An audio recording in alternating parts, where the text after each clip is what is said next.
হামের টিকার সংকট নিয়ে অন্তর্বর্তী সরকারকে 10 বার সতর্ক করা হয়। হাওয়া ভবনের কিচেন ক্যাবিনেট দিয়ে দেশ চালাচ্ছে সরকার, দাবি পাটোয়ারির। সাপুরে হিসেবে দেখা দিলেন নরেন্দ্র মোদী। ঢাকার রাস্তায় রিকশায় মার্কিন রাষ্ট্রদূত। আওয়ামী লীগ ব্যাক করেনি, তারা ছিলই, দাবি আসিফ নজরুলের। এই দেশে জন্ম নেওয়া প্রথম পাপ, দ্বিতীয় পাপ ব্যবসা করা। ভারতকে টপকে 5 নম্বরে বাংলাদেশ। আমি পুষ্প, আপনারা দেখছেন টাইমস ফ্ল্যাশ। হামের টিকার সংকট নিয়ে অন্তর্বর্তী সরকারকে 10 বার সতর্ক করেছিল ইউনিসেফ। সংবাদ সম্মেলনে এ তথ্য নিশ্চিত করেছেন বাংলাদেশে ইউনিসেফের প্রতিনিধি রানা ফ্লাওয়ার্স। সংস্থাটির দাবি, 2024 সালে 5 থেকে 6টি আনুষ্ঠানিক চিঠিতে জানানো হলেও তারা কোনো ব্যবস্থা নেয়নি। এর মধ্যে হামের প্রাদুর্ভাব দেখা দেয় টিকার সংকটে পরিস্থিতি ক্রমে জটিল হয়ে ওঠে। টিকার সংকট কোনো অর্থ বা তহবিলের অভাবে হয়নি উল্লেখ করে সংস্থাটি জানিয়েছে, অন্তর্বর্তী সরকার ইউনিসেফের পরিবর্তে উন্মুক্ত দরপত্রের আহ্বান করায় টিকা আমদানিতে দীর্ঘসূত্রতা তৈরি হয়, যার কারণে সময়মতো টিকা সংগ্রহ করা সম্ভব হয়নি। ইউনিসেফের তথ্য অনুযায়ী 2025 সালের আগস্ট থেকে নভেম্বরের মধ্যে দেশে 17.8 মিলিয়ন ডোজ হামের টিকা পৌঁছালেও যা ছিল দেশের মোট চাহিদার মাত্র 1/3, যেখানে দেশে বছরে প্রায় 70 মিলিয়ন ডোজ টিকার প্রয়োজন হয়।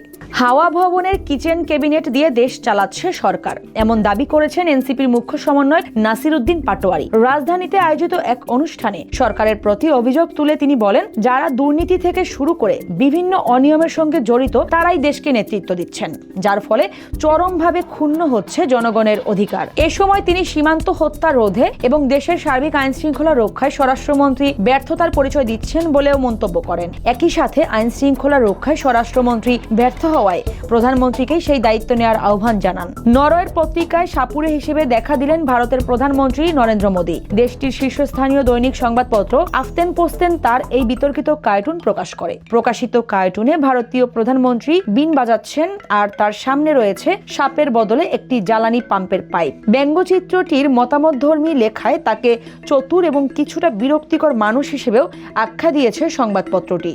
তবে এমন বিতর্কিত কার্টুন প্রকাশের পর নড়ে চড়ে বসেছে ভারতীয়রা। তাদের অভিযোগ, ভারতকে সাপ ও সাপুরের দেশ হিসেবে দেখানোর পুরনো ঔপনিবেশিক ও বর্ণবাদী স্টেরিওটাইপ আবার সামনে আনা শুরু করেছে পশ্চিমা মিডিয়াগুলো। ঢাকার রাস্তায় রিকশায় মার্কিন রাষ্ট্রদূত ব্রেন্ট টি ক্রিস্টেনসেন রিকশা চালিয়ে যুক্তরাষ্ট্রের 250তম স্বাধীনতা বার্ষিকী উদযাপন উপলক্ষে দেশটির পতাকা শোভিত 50টি বিশেষ রিকশার উদ্বোধন করেছেন এই রাষ্ট্রদূত। রিকশাগুলো সাজানো ছিল লাল, সাদা ও নীল রঙে।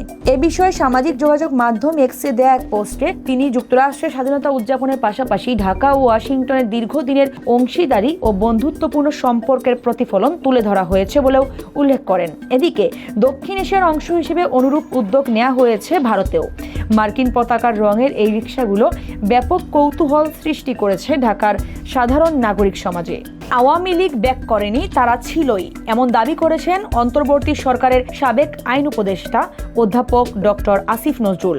তিনি জানান, ব্যাক করেছে আওয়ামী লীগের দম্ভ, মিথ্যাচার আর মানুষকে বিভ্রান্ত করার দুঃসাহস। বুধবার দেয়া এক ফেসবুক পোস্টে তিনি এই দাবি করেন। এর আগের দিন অন্তর্বর্তী সরকারের সাবেক উপদেষ্টা মাহফুজ আলম আওয়ামী লীগের ফেরা বা প্রত্যাবর্তন নিয়ে ফেসবুকে একটি দীর্ঘ পোস্ট দেন। সেই পোস্টে তিনি রাজনৈতিক দল হিসেবে দলটির ফিরে আসার প্রেক্ষাপট ব্যাখ্যা করেন।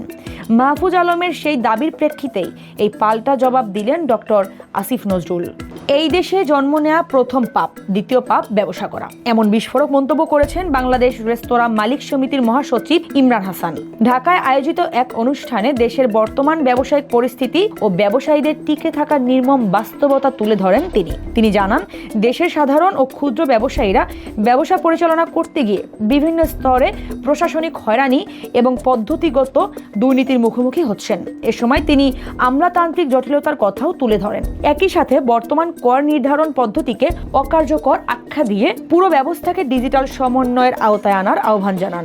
ভারতকে টপকে 5 নম্বরে বাংলাদেশ। টেস্টে পাকিস্তানকে 2-0 ব্যবধানে হারিয়ে এই টেস্ট চ্যাম্পিয়নশিপে বড় লাফ দিল টাইগাররা। টানা 2 ম্যাচ জয়ের ফলে পিটিসি বা বাংলাদেশের পয়েন্ট শতাংশ বেড়ে দাঁড়িয়েছে 58.33। আর কোনো ম্যাচ না খেলেই 48.15% পয়েন্ট নিয়ে টেবিলের 6 নম্বরে নেমে গেছে ভারত। এদিকে টেস্ট র্যাঙ্কিংয়েও সফলতা পেয়েছে বাংলাদেশ।